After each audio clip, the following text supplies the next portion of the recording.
doesn't hurt and it doesn't cost anything to just be kind to people. Okay, my name is Steve, but I had to shorten it from Steven because my parents named it the British spelling. So I got Stefan my like whole Oh, life with the PH. that So sucks. That's rough. it's Yeah.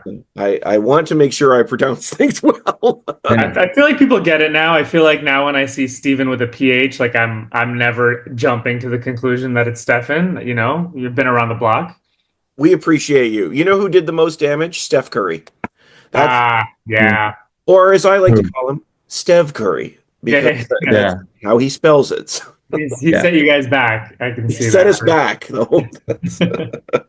reliability. No, honestly, it is a joy today to be speaking with filmmaker Rob Michaels and Neema Naz. Honestly, thank you so much for the time. I really do appreciate it.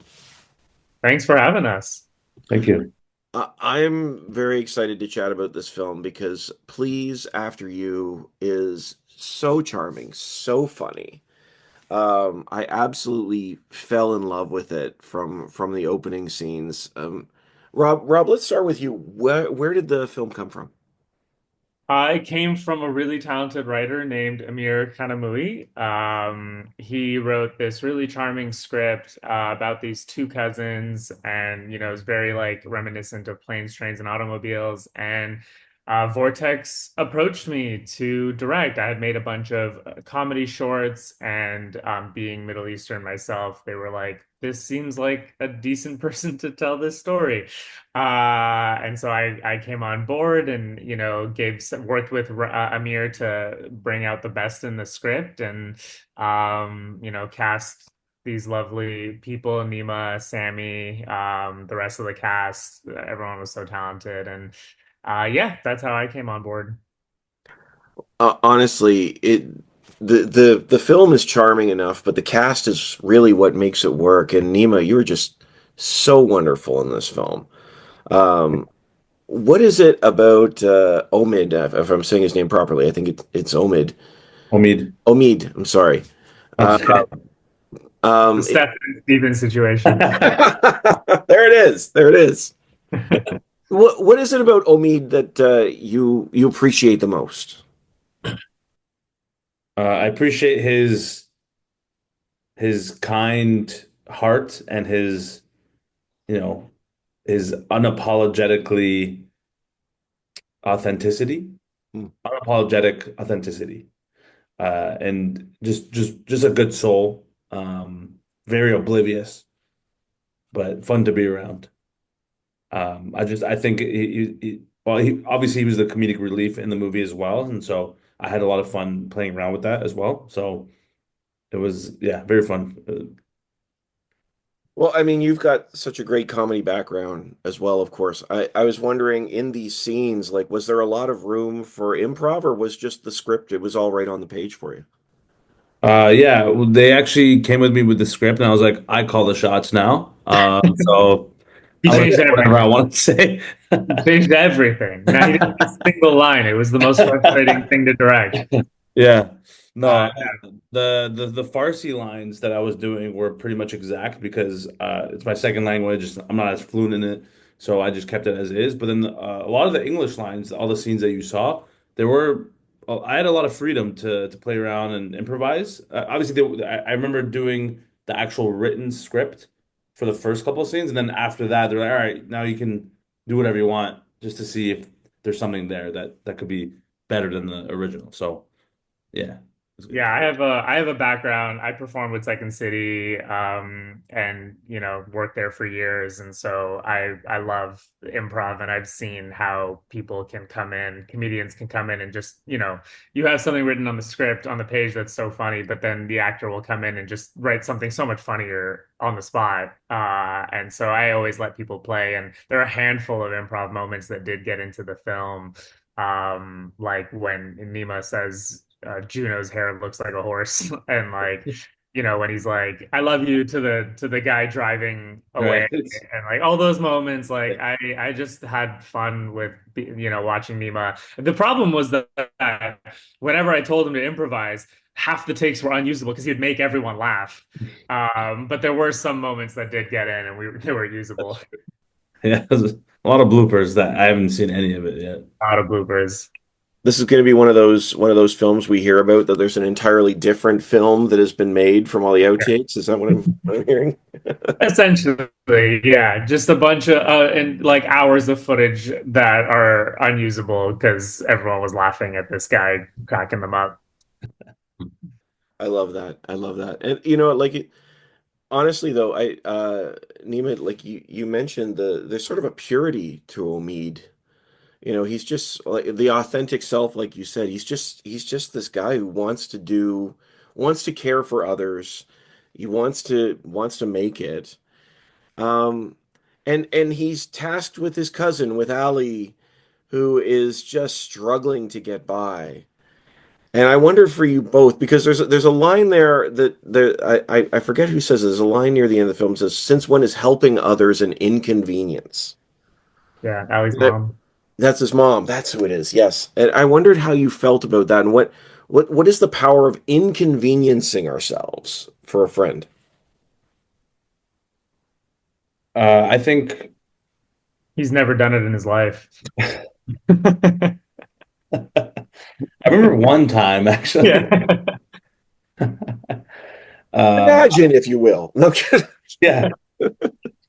Um, yeah. I mean, obviously, it goes without saying. Like, the more you put out into the universe, and the more good you put out, the I think it'll come back tenfold. And I think that's the intention of the character. He just wants everything to go well, but then in that process, he ends up actually screwing up a lot of things um, along the way. But I think there's beauty in like the struggle of trying to be a good person, but then ending up like creating obstacles for other people.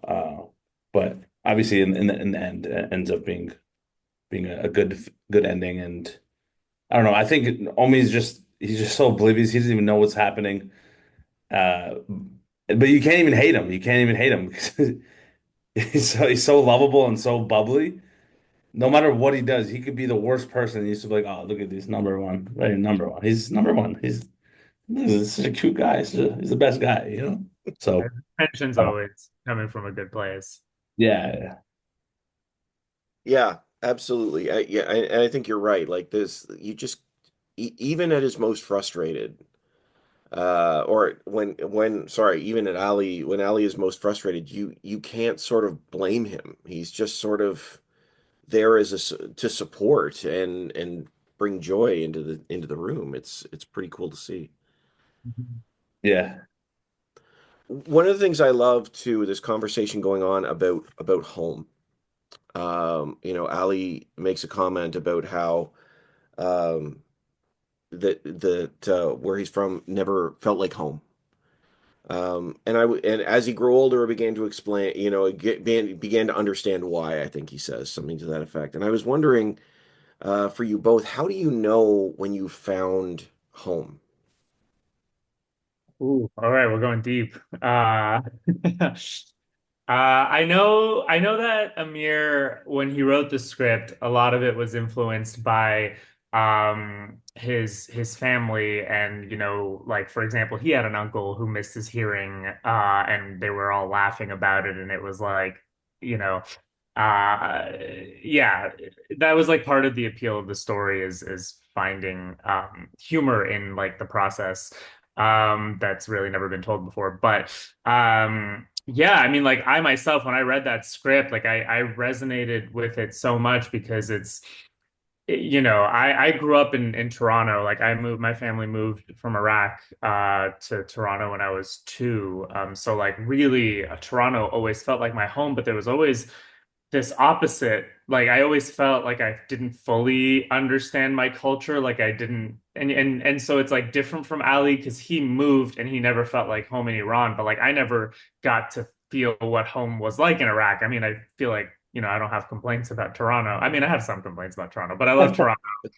I think like home is, I think you find home when you find the people that the people that are important to you and the people that you can surround yourself, and then you find yourself thinking like, oh yeah, I found my home because these are the people that I consider to be my home. Um, yeah, it's less about the setting and more about who you surround yourself with. Well, to also add on to that, I think home for me is it depends on your morals and your core values. Mm, What I mean by that is, growing up for me, I was born and raised in Canada in Toronto, but my parents obviously fled from Iran, like similar story to this movie. That's why it's really relatable to me. And it felt natural for me to play the role because of my own parents' stories. Now, when they came here, they only had $40 to their name. They had to rent some shitty motel. They had no money. They didn't know anyone. There were, there's crackheads everywhere. It's just like you don't know. You're literally rock bottom, and they knew how that felt and how hard it was for them to make it work here in Canada.